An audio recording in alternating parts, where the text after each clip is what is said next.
Well, USDA has announced the fourth round of its Reconnect grant and loan program, offering more than $1 billion in funding to expand rural broadband access.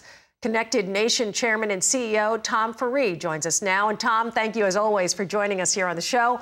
So we know there are billions of dollars in federal and state funds that are available for expanding access to high-speed internet. So speak to that and talk about this new round that is coming. Yeah, Suzanne, great. Thanks for having me back to the show. Wow, what an extraordinary time for broadband in America. This, as you say, literally billions of dollars are being thrown at a problem that has really plagued our country over the last 30 or 40 years. It is such an important time for state governments, for communities, and for organizations like mine that have been working to really stem the tide of the digital divide for a number of years now. This is really going to focus in some of those hardest hit areas in the country. So rural communities, our tribal lands, these are areas that have traditionally been left behind because of the costs associated with getting service out there.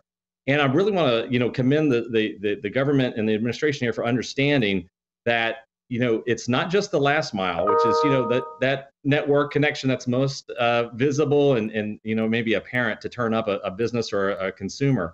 But they're also focusing up the stack there to look at the middle mile infrastructure. It's less obvious. It's not anything that is necessarily visible or jumps off the page at you, but it is so critically important to really fortifying our domestic infrastructure. But Tom, who makes the decisions on these?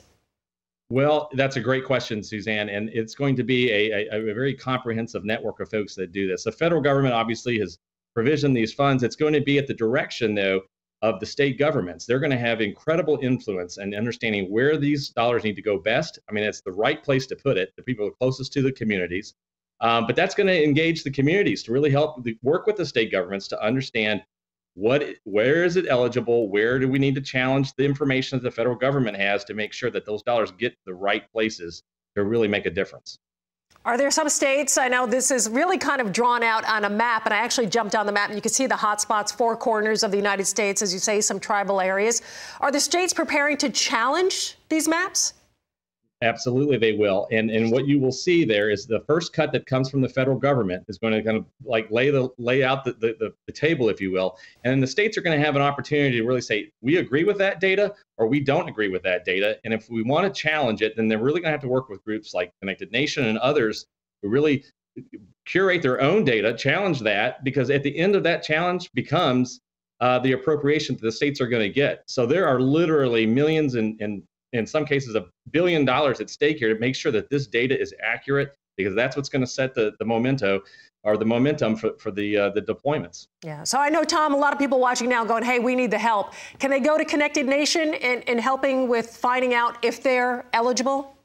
Absolutely. Go to our website, connectednation.org. We're wanting to be a great aid for states right now and communities to get their arms around it. There's just so much momentum and activity. You got to get organized. You got to have your voices heard there at the state capitals. A great time of fulfilling a need for sure. Tom, thank you so much. Connected Nation Chairman and CEO Tom Ferree. Appreciate you joining us once again. Thank you, Tom.